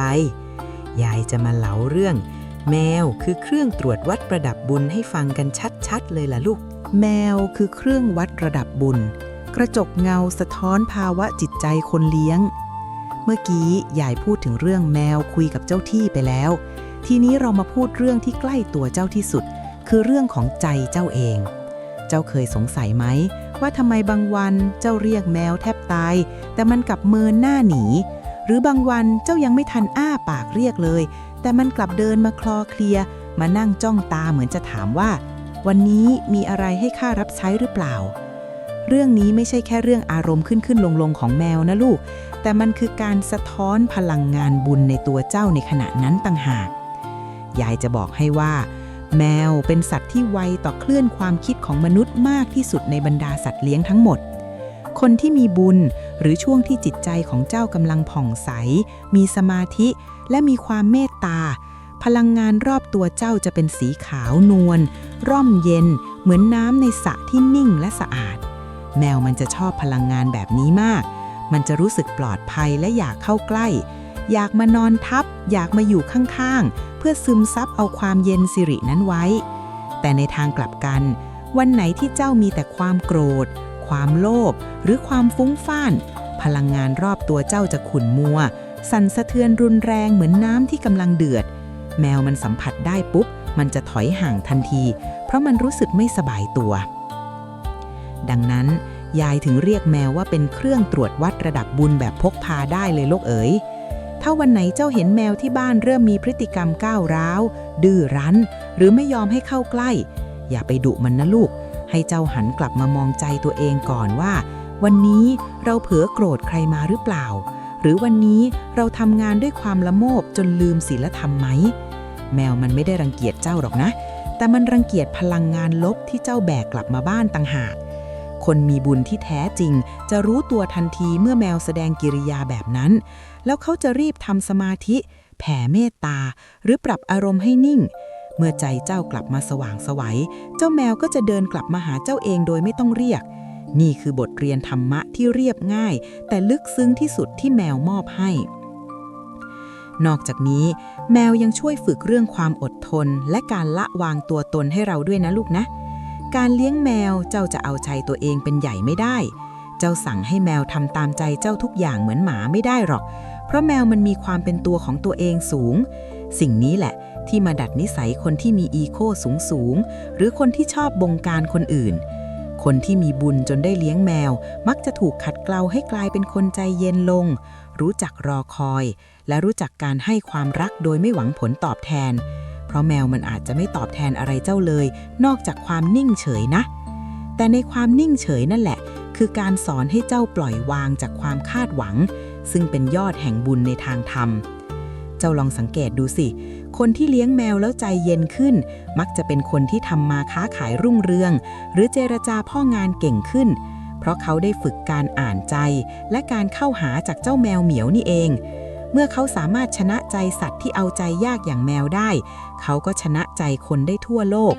พลังงานบุญที่เกิดจากการฝึกตนผ่านการเลี้ยงแมวนี่จึงกลายเป็นเสน่ห์เมตตามหานิยมที่ติดตัวเข้าไปทุกที่โดยไม่ต้องพึ่งพาน้ำมันพรายหรือของขลังใดๆเลยลูกเอ๋ยยิ่งไปกว่านั้น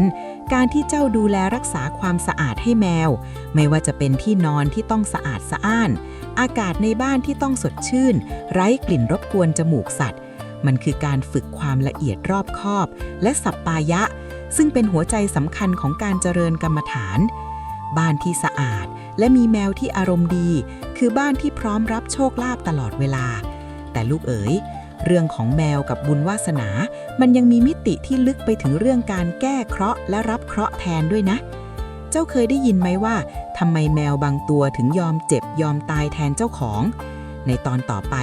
ยายจะพาเจ้าไปเจาะลึกเรื่องกงล้อวิบากกรรมที่แมวเข้ามาช่วยหมุนให้เบาลงเรื่องนี้บีบหัวใจแต่เต็มไปด้วยพลังแห่งความรักที่ยิ่งใหญ่ที่สุดเงารับเคราะห์แห่งเมตตาธรรมเมื่อเจ้าเหมียวยอมสละตนเพื่อคุ้มครองผู้มีบุญเรื่องที่ยายจะเล่าต่อไปนี้มันค่อนข้างจะบีบหัวใจคนรักแมวอยู่สักหน่อยแต่มันเป็นแง่มุมที่ลึกซึ้งที่สุดเรื่องหนึ่งในบรรดาความลี้ลับของสัตว์เลี้ยงคู่บุญเจ้าเคยได้ยินคำโบราณที่เขาพูดกันไหมว่าแมวเป็นสัตว์ที่มี9ชีวิตคำนี้ไม่ได้หมายถึงว่ามันตายแล้วฟื้นได้จริงๆหรอกลูกแต่มันหมายถึงพลังชีวิตที่เหนียวแน่นและความสามารถในการรับเคราะห์แทนเจ้าของที่มีบุญบารมีเสมอกันในทางธรรมนั้นทุกชีวิตมีกงล้อแห่งกรรมเป็นของตัวเองแต่แรงแห่งความกตัญญูและความผูกพันที่บริสุทธิ์ระหว่างคนกับแมวนั้นมันสามารถสร้างเกราะพลังงานที่ซับซ้อนขึ้นมาได้ยายเคยเห็นมาหลายรายและลูกเอ๋ยคนที่เป็นเจ้าของบ้านเป็นคนดีมีศีลธรรมกำลังจะเผชิญกับวิบากกรรมหนักไม่ว่าจะเป็นอุบัติเหตุร้ายแรงหรืออาการเจ็บป่วยที่หาสาเหตุไม่ได้แต่อยู่ดีๆเจ้าแมวตัวโปรดที่เคยแข็งแรงกลับล้มป่วยลงอย่างรวดเร็วหรือเกิดอุบัติเหตุกับตัวมันเองในลักษณะที่ดูเหมือนจะมารับแทนเจ้าของไปซะอย่างนั้น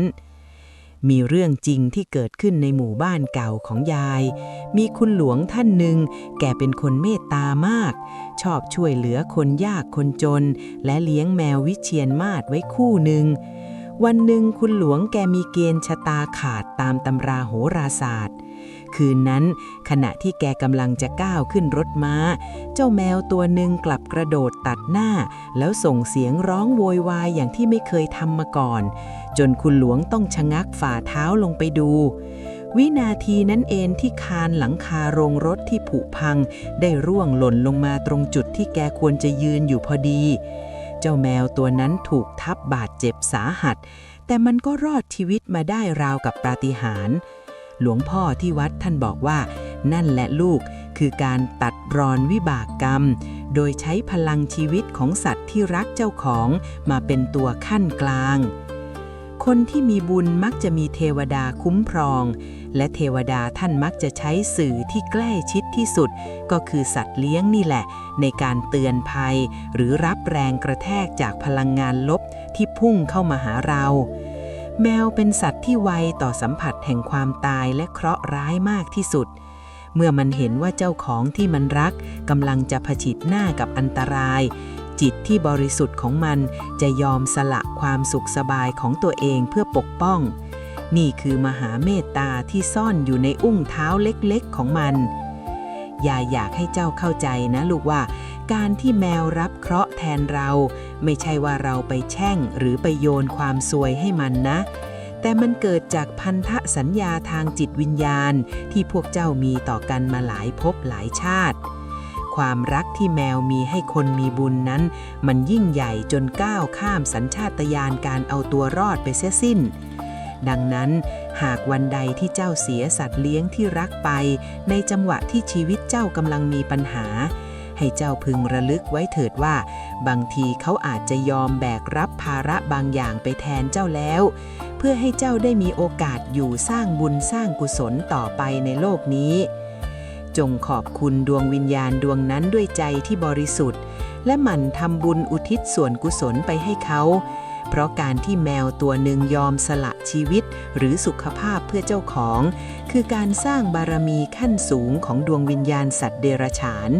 ซึ่งจะส่งผลให้เขาได้ไปเกิดในภพภูมิที่ดีขึ้นในชาติหน้าพลังแห่งความกตัญญูนี้เองที่เชื่อมโยงระหว่างโลกมนุษย์กับโลกของสัตว์คู่บุญอย่างไม่มีวันเสื่อมคลายแต่ลูกหลานเอ๋ยนอกจากการรับเคราะห์แล้วแมวเขายังทำหน้าที่เป็นอาจารย์ใหญ่ที่สอนวิชาที่ยากที่สุดในโลกให้เราด้วยนะนั่นคือวิชาแห่งการอยู่กับปัจจุบันขณะเจ้าเคยเห็นแมวมันมานั่งกังวลเรื่องข้าวปลาอาหารของวันพรุ่งนี้ไหม หรือมันเคยมานั่งเสียใจกับนกที่มันจับไม่ได้เมื่อวานนี้หรือเปล่าความนิ่งสงบและการปล่อยวางของแมวคือบทเรียนธรรมะชั้นเลิศที่คนมีบุญต้องเรียนรู้ซึ่งในตอนต่อไปยายจะพาเจ้าไปถอดรหัสวิถีแห่งความตื่นรู้ที่ซ่อนอยู่ในกิริยาอาการของแมวว่ามันช่วยขัดเกลาจิตใจคนให้เข้าถึงความสงบสุขที่แท้จริงได้อย่างไรวิถีแห่งตื่นรู้ในอุ้งเท้าแมวคืออาจารย์สอนวิปัสสนาผู้นิ่งเงียบธรรมะจากธรรมชาติที่เดินได้และส่งเสียงครางได้เจ้าเคยนั่งมองแมวเวลาที่มันนอนอาบแดดตอนเช้าๆไหมลูกมันไม่ได้แค่เจ้านอนเฉยๆนะแต่มันกำลังแสดงสภาวะของการปล่อยวางอย่างสมบูรณ์แบบที่สุดให้เราดูพลังของคนมีบุญนั้นบางครั้งก็มาพร้อมกับความแบกความกังวลและความคาดหวังที่สูงเกินไปแต่เจ้าเหมียวตัวน้อยนี่แหละที่จะมาเป็นกระจกสะท้อนให้เจ้าเห็นว่าความสุขที่แท้จริงมันช่างเรียบง่ายเหลือเกินในตำราธรรมะท่านสอนเรื่องสติและสัมปชัญญะคือการรู้ตัวทั่วพร้อมเจ้าลองสังเกตแมวเวลาที่มันเดินสิลูกทุกย่างก้าวของมันช่างประณีตมั่นคงและมีสมาธิมันไม่เดินส่งเดชนะแต่มันรับรู้ถึงทุกผิวสัมผัสที่อุ้งเท้ากระทบพื้นแม้แต่ตอนที่มันกำลังเลียขนทำความสะอาดตัวเองมันก็ทำด้วยความตั้งใจจดจ่อไม่วอกแวกไปไหนนี่แหละคือวิปัสสนาในชีวิตประจำวันที่แมวแสดงให้เราเห็นอยู่ทุกวันเพียงแต่เรามักจะมองข้ามมันไปเพราะเห็นเป็นเรื่องธรรมดาคนมีบุญส่วนใหญ่มักจะมีความรับผิดชอบมากมีภาระทางใจเยอะจนบางทีจิตใจมันฟุ้งซ่านไปอดีตบ้างอนาคตบ้างแต่เพราะเจ้ากลับมาบ้านแล้วเห็นแมวนั่งมองเจ้าด้วยดวงตากลมโตที่ใสซื่อมันเหมือนเป็นเสียงเตือนเบาๆว่ากลับมาอยู่ตรงนี้เถอะกลับมาหาปัจจุบันณขณะนี้ความเงียบของแมวคือพลังที่ช่วยสยบความวุ่นวายในหัวของคนเราได้ดีนักยายถึงบอกเสมอว่าแมวไม่ใช่แค่สัตว์เลี้ยงแต่มันคือเพื่อนร่วมปฏิบัติธรรมของเราเจ้าเคยสงสัยไหมว่าทำไมแมวถึงชอบความสันโดษการรักสันโดษของแมวสอนให้เรารู้จักการพึ่งพาความสุขจากภายในมากกว่าการวิ่งหาความสุขจากสิ่งภายนอกแมวมันมีความสุขได้แค่มีแสงแดดอุ่นๆมีที่นอนสะอาดสะอ้านและมีสัมผัสที่อ่อนโยนจากเจ้าของมันไม่ได้ต้องการบ้านหลังใหญ่โตหรือยศถาบรรดาศักดิ์อะไรเลยความมักน้อยสันโดษนี่แหละคือคุณสมบัติของผู้มีบุญที่แท้จริงเมื่อใดที่เจ้าเริ่มซึมซับนิสัยความพอใจในสิ่งที่มีจากแมวเมื่อนั้นใจเจ้าจะเบาสบายและเข้าถึงกระแสเห็นธรรมได้ง่ายขึ้นที่สำคัญที่สุดคือเรื่องของอุเบกขาหรือการวางเฉยเจ้าเคยเห็นเวลาที่เราเรียกแมวและมันแค่กระดิกหูแต่ไม่ยอมหันมาไหมบางคนอาจจะมองว่ามันหยิ่งแต่มันกำลังสอนเราเรื่องการไม่ยึดติดกับคำชมหรือคำเรียกร้องของโลกมันเป็นตัวของมันเองอย่างที่สุดมันรักเจ้าแต่มันไม่ทาสของอารมณ์เจ้านี่คือหัวใจของการเป็นผู้มีบุญที่มั่นคงคือการมีจิตใจที่หนักแน่นดั่งขุนเขาไม่หวั่นไหวไปกับลมปากของใครการเลี้ยงแมวจึงเป็นการฝึกจิตให้รู้จักการเคารพในพื้นที่ของผู้อื่นและเรียนรู้ที่จะอยู่ร่วมกันโดยไม่ต้องครอบครองยิ่งเจ้าดูแลมันด้วยความละเมียดละไมจัดที่หลับที่นอนให้สะอาดสะอ้านอากาศถ่ายเทสะดวกไร้กลิ่นอับรบกวนจิตใจของเจ้าก็จะถูกฝึกให้ประณีตตามไปด้วยบ้านที่มีแมวที่มีความสุขและอยู่ในสภาพแวดล้อมที่สะอาดสัปปายะจะส่งผลให้เจ้าของมีรัศมีแห่งความสงบที่แผ่ออกมาอย่างชัดเจนใครเข้าใกล้ก็รู้สึกสบายใจเหมือนได้นั่งสมาธิอยู่ท่ามกลางธรรมชาติแต่อย่าเพิ่งคิดว่าเรื่องของแมวกับทางธรรมจะจบลงเพียงเท่านี้นะลูกเพราะในตอนต่อไปยายจะพาส่งท้ายเรื่องราวที่สำคัญที่สุดนั่นคือการสรุปบทเรียนชีวิตและเคล็ดลับการสร้างบุญสัมพันธ์ให้ยั่งยืนพร้อมกับวิธีดูแลเหล่าเทวดาสี่ขาให้มีคุณภาพชีวิตที่ดีเพื่อให้เขาอยู่เป็นมงคลแก่บ้านและดวงชะตาของเราไปนานแสนนาน เตรียมรับฟังบทสรุปที่ยิ่งใหญ่และเคล็ดลับการจัดการบ้านให้เป็นวิมานของทั้งคนและแมวได้ในตอนหน้าซึ่งเป็นตอนที่สำคัญที่สุดที่คนรักแมวห้ามพลาดเด็ดขาดเลยนะลูกเอ๋ยการบำรุงขวัญและการรักษาเรือนใจเคล็ดลับการดูแลเทวดาสี่ขาให้บุญหนุนนำไม่ขาดสายเดินทางกันมาถึงตอนที่17แล้วยายดีใจเหลือเกินที่พวกเจ้ายังนั่งฟังยายเล่าเรื่องแมวคู่บุญมาจนถึงป่านนี้วันนี้ยายจะพูดเรื่องที่สำคัญมากคือการบำรุงขวัญเมื่อเราได้สัตว์ที่มีบุญสัมพันธ์มาอยู่ด้วยแล้วเราจะดูแลเขาอย่างไรให้พลังแห่งความเป็นสิริมงคลนั้นคงอยู่กับบ้านเราไปนานๆและทำอย่างไรให้บ้านของเราเป็นวิมานบนดินที่ทั้งคนและแมวอยู่แล้วเจริญรุ่งเรืองเจ้าต้องจำไว้อย่างหนึ่งนะลูกการเลี้ยงแมวให้เป็นแมวคู่บุญนั้นหัวใจสำคัญคือความสะอาดและความสงบยายเคยบอกแล้วว่าแมวเป็นสัตว์ที่รักความสะอาดเป็นที่หนึ่งและจมูกของมันไวต่อกลิ่นและพลังงานมากบ้านไหนที่ปล่อยให้มีกลิ่นอับมีกลิ่นปัสสาวะแมวหมักหมมหรือมีเศษขนฟุ้งกระจายไปทั่วนอกจากจะเสียสุขภาพกายของคนในบ้านแล้วพลังงานมงคลที่แมวพยายามจะดึงดูดเข้ามามันจะถูกความสกปรกบดบังจนหมดสิ้นพลังงานลบจะเริ่มก่อตัวขึ้นแทนที่และนั่นแหละคือสาเหตุที่บางคนบอกว่าทำไมเลี้ยงแมวแล้วถึงรู้สึกเหนื่อยหรือโชคลาภไม่เข้าบ้านสักทียายถึงอยากจะแนะนำว่าสมัยนี้ลูกหลานโชคดีนักที่มีเครื่องไม้เครื่องมือมาช่วยแบ่งเบาภาระยายเห็นหลานๆเขาใช้พวกน้ำหอมดับกลิ่นที่สกัดจากธรรมชาติ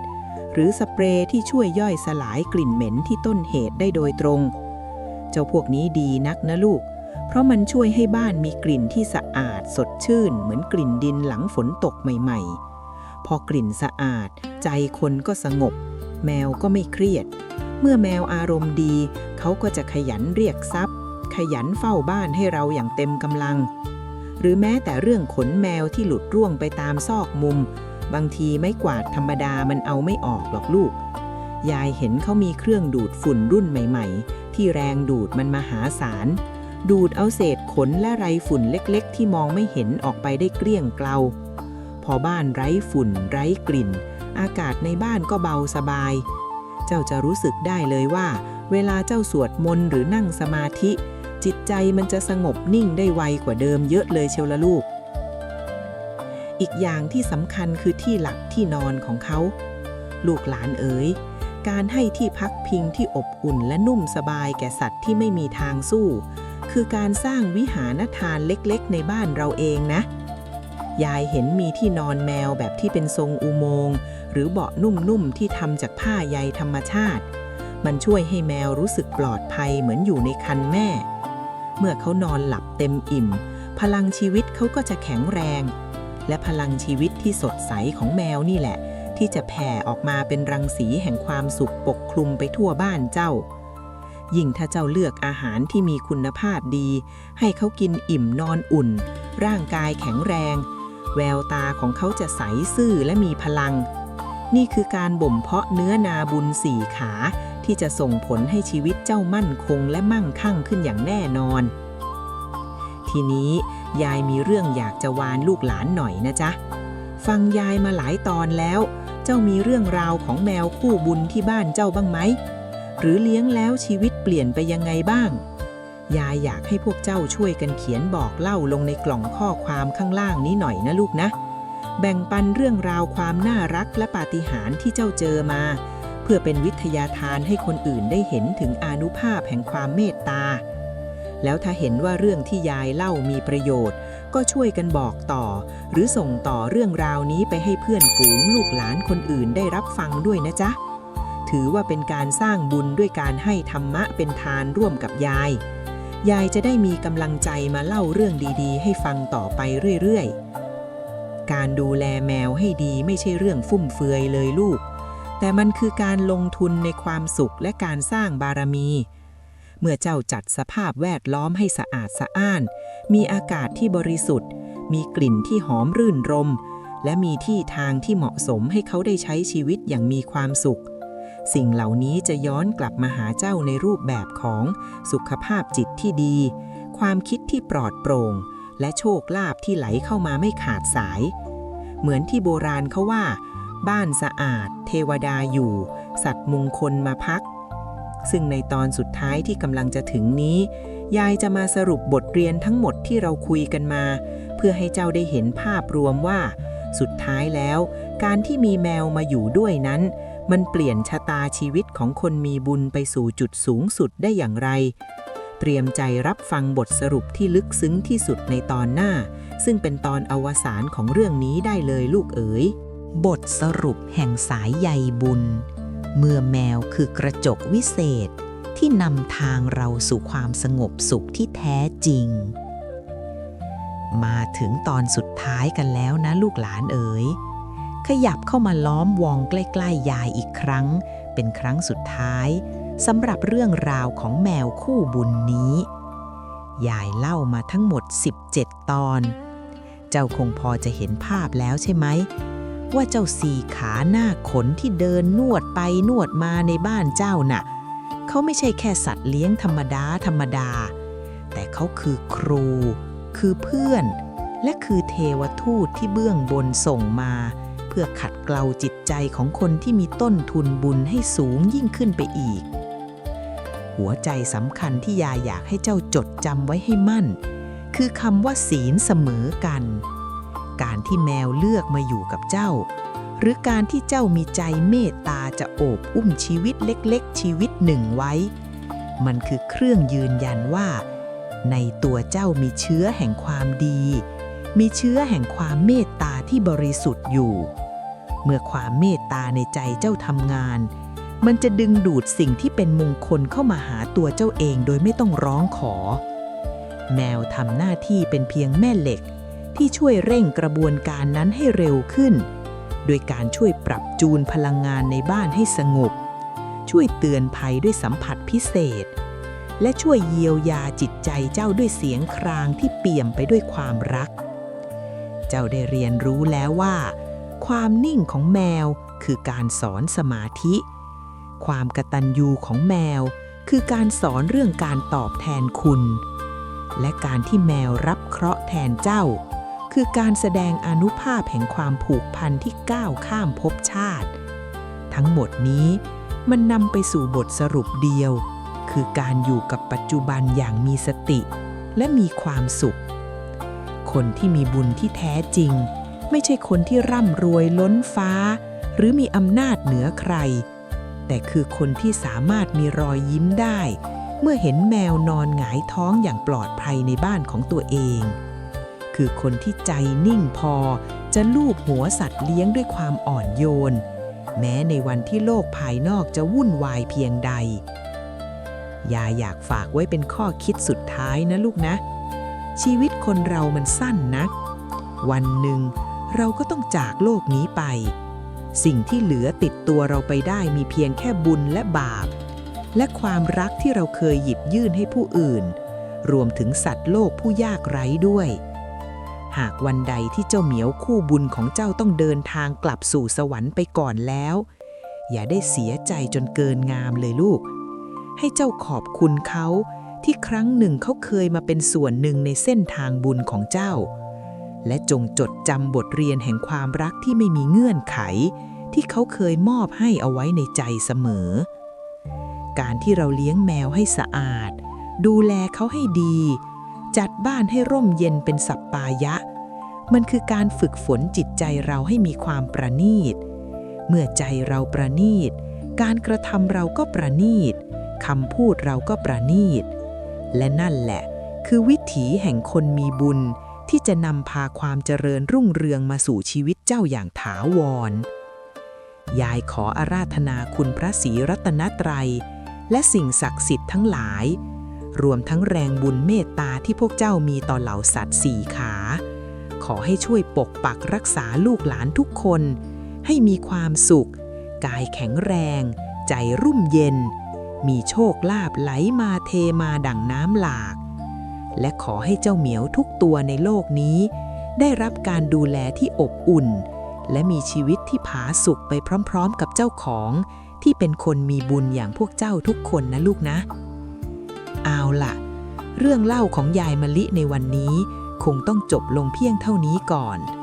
หวังว่าบทบรรยายทั้ง 18 ตอนนี้จะช่วยชโลมใจให้พวกเจ้ามีความสุข และมีมุมมองชีวิตที่เปลี่ยนไปในทางที่สว่างขึ้นนะจ๊ะ แล้วถ้ามีโอกาสหน้ายายจะหาเรื่องราวโบราณที่แฝงไปด้วยคติธรรมมาเล่าให้ฟังใหม่นะ วันนี้ขอให้ลูกหลานทุกคนนอนหลับฝันดี มีเจ้าเหมียวคอยคลอเคลียอยู่ข้างกายในราตรีที่สงบสุขนี้นะลูกนะ สวัสดีจ้า